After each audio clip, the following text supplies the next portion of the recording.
Ruben Amaro Jr. couldn't sneeze without getting criticized. Matt Klentak, can anybody point him out? He can't get recognized. Right. Can anybody point him out of a lineup right now? Is that a good thing?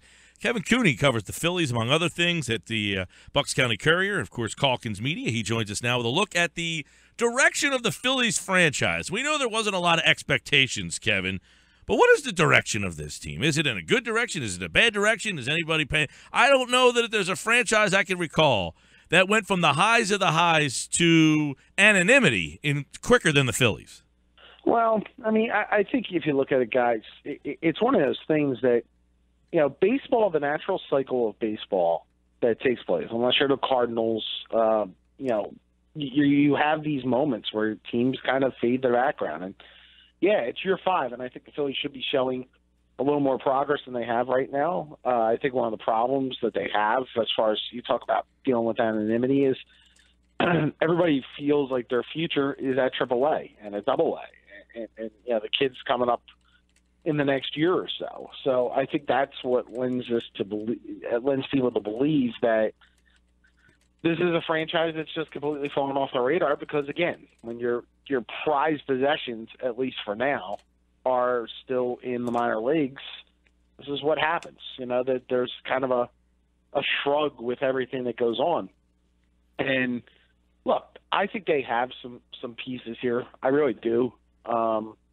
Yeah, they're going to have an interesting situation at second base down the road, I think. You know, if Cesar Hernandez keeps playing at this level, if Scott Kingery continues to improve, if Jezebel Valentin continues to improve, they're going to have a dilemma there. But yeah, I think at some point here, they're going to have to turn the corner soon. And you know, right now, at least early on, they played the national stuff, but I don't think they're turning the corner at this point.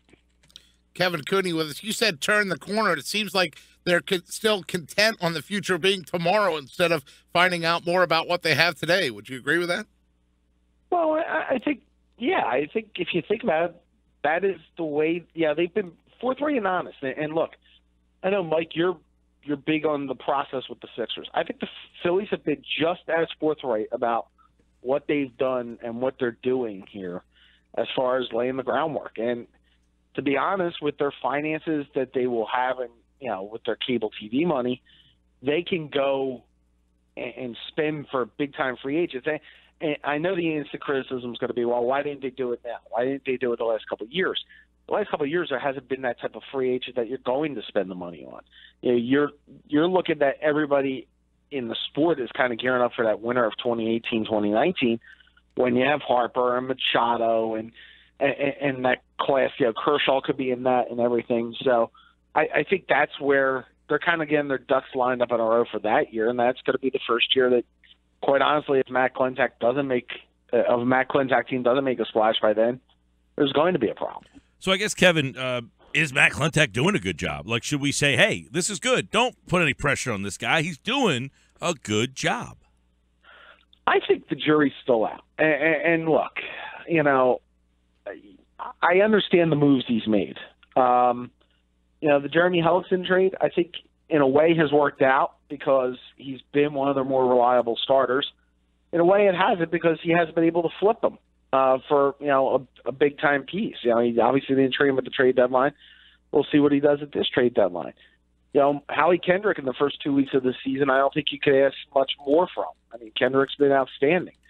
But they've been burned on the Clay Buchholz thing. That's pretty obvious by what was announced today. And to be honest, in those two starts, whether the arm was an issue or not, or the elbow was an issue or not, you know, he wasn't really a big league starter at that point. And, you know, they got burned a little bit on the Morton thing last year. So in that sense, Klentak has not done well. That he hasn't, those short-term deals have not been good to flip, but you know, they do have more stuff in their system. I mean, you know, say what you want about Velasquez. Velasquez figures to be here in some form, whether a starter or a reliever down the road.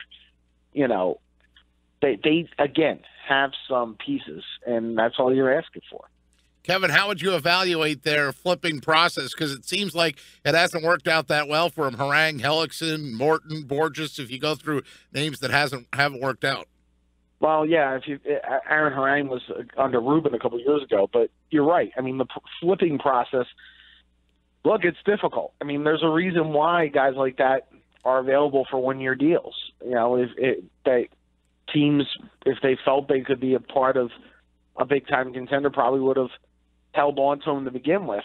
You know, this July is going to be a litmus test on that. You know, they're going to have Saunders. They're going to have Kendrick. If Joaquin Benoit can show he could be a late inning guy, he could have value. I think Pat Neshek, to be honest, could be one of the more valuable guys that they have. And that's before you even get into their own guys. You know, could Hernandez be a trade chip? Could, you know, if you're certain that Valentin or Kingery is going to be up here next year, you probably would look to sell high on Hernandez. You know, you're going to have the Freddie Galvis situation out there too. It's a lot of different balls in the air here for this club. They do have a lot to kind of chew on the next couple of months here. We're talking with Kevin Cooney of Bucks County Courier-Times, Calkins Media. Kevin, do you deem any of the players to be future faces of the franchise? I was talking to a guy who's a Phillies fan, says, you know what? I don't even turn them on TV anymore. And it's not because I don't enjoy it or I don't even know who these guys are. There's no one that, that guy's up to bat. Like, he's up again. It seems that you got 9 guys or 8 guys in the lineup that are virtually the same player. Like, is there a guy to be excited about somewhere in the franchise? Well, you would think Franco could be that guy, but, you know, he hasn't really shown it consistently enough. And, you know, we're now in the year 3, year 4. I mean, he's got to start showing that he's a consistent big league player and not somebody who's going to, you know, have one home run a week and everybody's going to be satisfied with it. You know, I mean, he's got to be, you know, his at-bats in Washington on Sunday were just awful. You know, the last 2 ones. Is there a face of the franchise? I guess, you know, if you want to think, Nola and Ikov, I think are going to be here whenever they get good again.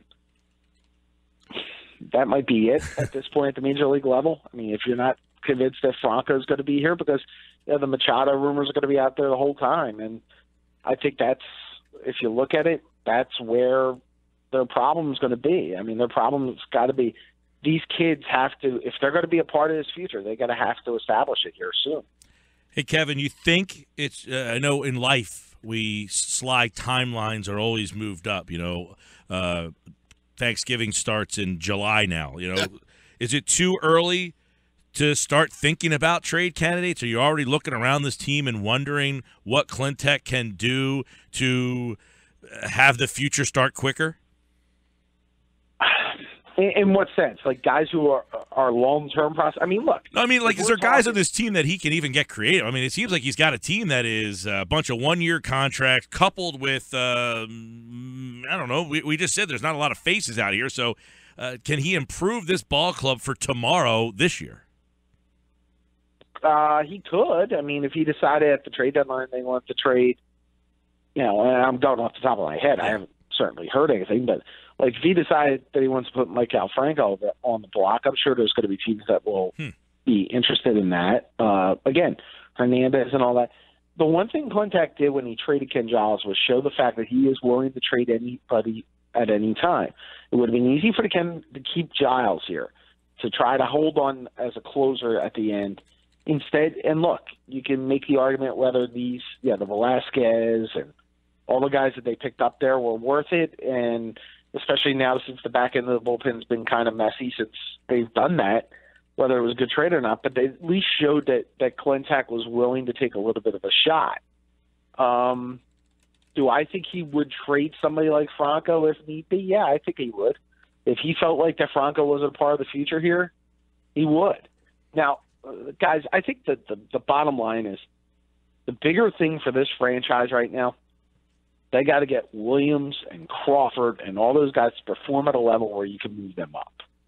And they're not at a level right now that you can move them up. They're not playing that level. So until that happens, all this is just going to be spinning on the hamster wheel. You know, that you're going to see the same thing, and you're going to wonder, when is the future starting?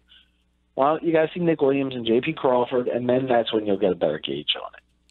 Kevin Cooney with us talking Phillies baseball. Kevin, you mentioned Ken Giles a minute ago. What's your take then on Vincent Velasquez long term? Where do you see Vincent Velasquez fitting into the Phillies picture long term? No, I think at this point his talent is so tempting that they're going to keep him in the starting role, I would imagine, through the end of the year. But if he doesn't give them length, and that's the thing, you could have 10 strikeouts of 4 innings, but if you're going to your bullpen in the fifth and start to load up the underbelly here or expose your underbelly of a bullpen, you're inviting trouble. And that's where Velasquez has to get deeper. I mean, look, as a whole staff, they got to get deeper. Right? Up until Saturday, they had 2 starts in their first 10 games where the starter went over 6 innings. I mean, occasionally you just need that. And I think their bullpen is better than it's been. I think Neshek's all right. I think Ramos is okay. I think Neris probably should be in the closer spot by the end of the year. And Benoit, I think, is good for what he is. They have a little deeper bench, if you will. But, you got to get and not expose that bench every night, and that's what they've been doing. No thought on your process to Velasquez in the bullpen because he's got such electric stuff? I think, guys, they won't do it until at least the end of the year. I think that any conversation about this right now is premature. Now, you can have an idea on what they should do at the end of the year if this keeps up. I think it's obvious what they should do at that point. It should be Velasquez. But at this point, they're not going to do it until the end of the year. You also got, I guess, in a blessing in disguise, maybe, that Buchholz goes out because you got Eflin tonight, and at least the Phillies, and I'm sure the fans, Kevin, are probably more intrigued by getting a chance to see him throw every 5th day than Clay Buchholz. Yeah, I mean, Clay Buchholz was basically a lottery ticket that you hoped rebounded and that you could flip again. And it was pretty clear, seeing him, through spring training and then the first 2 starts, the first start in 2 innings, that it wasn't going to happen. So, yeah, I mean, I think Zach Eflin, Jake Thompson, those are the guys, Nick Pivetta, those are the guys that the fans here want to see in the starting rotation as opposed to a Clay Buchholz. And you're going to see Eflin tonight. It's going to be interesting to see how he reacts with, coming. He basically only had the 1 rehab start because of his, after the knee surgeries. But, yeah, I mean, these guys are what you expect your franchise to be going down the road and not what Clay Buchholz was ever going to give you. Kevin, you mentioned some young names like Williams and Crawford a moment ago. How about Alfaro? Is there a chance that we see him coming up later this year, speaking of guys down the road? Well, I mean, you already saw him a little bit last year. But, Cameron Rupp has not played well here the first couple of weeks. I would imagine if this trend continues, there'll be more of a call to get Alfaro up. He has to show that he can handle some things. They think he's got a lot of talent. There's some things they want him to work on. He's obviously off to a pretty good start down at AAA. Andrew Knapp may even get some more starts at this point. If Rupp continues to struggle. Rupp's struggle to me has been as much defensively as offensively. He's had a couple lapses and a couple pass balls and wild pitches that I think people expect a big league catcher to get. And if he doesn't get that stuff cleared up in the next, I would say, month or 2, yeah, you're going to see Alfaro and Knapp up here. Phillies kind of hanging out there, taking on the Mets, just living in anonymity here for the last couple of years, as we kind of hinted at. But you know what? Let Matt Klentak do what he's doing here, and we'll see where they are. But at some point, I think the fans are going to start to get. You got a whole town full of teams that are just kind of hanging out and not winning very much. And that's the point, Mike. I mean, and look again. To me, all these teams are buying patience. God, you've had a basketball team that's basically 4 years now, just basically preach patience and everything, and they keep selling you a bill of goods. I think that, I think if you think about it, just my opinion, that, if you're going to be critical of one, you got to be critical of all of them. And, I think, look, there's a lot to this Philly situation was a huge mess when they got here. But now, at least in the minor leagues, you're starting to see a little bit of bubbling under the surface. Oh, yeah, and I'm not trying to be critical of Klentak. I just find it interesting in a city like Philadelphia that he is able to do what he wants to do without getting a lot of repercussion. There's not a lot of feeling that, man, this guy's doing a good job, or holy mackerel, this is taking really long, or what a horrible he's just doing what he wants to do. And I think it's a breath of fresh air almost that he's able to kind of do this, not working in a vacuum of the other three franchises that are under the microscope almost by the second of what they say and what they do. Well, and I would disagree that even the other look, there's one franchise that's under a nuclear microscope every week. I mean, we know every move that the Eagles made, and it's criticized every way. I think the other three, in their own way, don't face the same type of criticism that not that the Eagles do. Right. No, and so, look, people have been patient with the Sixers. I think people have been patient with Ron Hextall, and I've actually been a big Hextall guy up until this year. I think that there were some moves this year that you can't excuse. You look at it again. One team is under an enormous microscope, and the others right now are just kind of skating their wing. Good stuff. Kevin Cooney, of course, check him out at the Bucks County Courier, Calkins Media, at Kevin Cooney on Twitter. Phillies and Mets, two Zacks going up against each other tonight. It's Eflin and Wheeler. Kevin, take care, pal. Thanks, guys.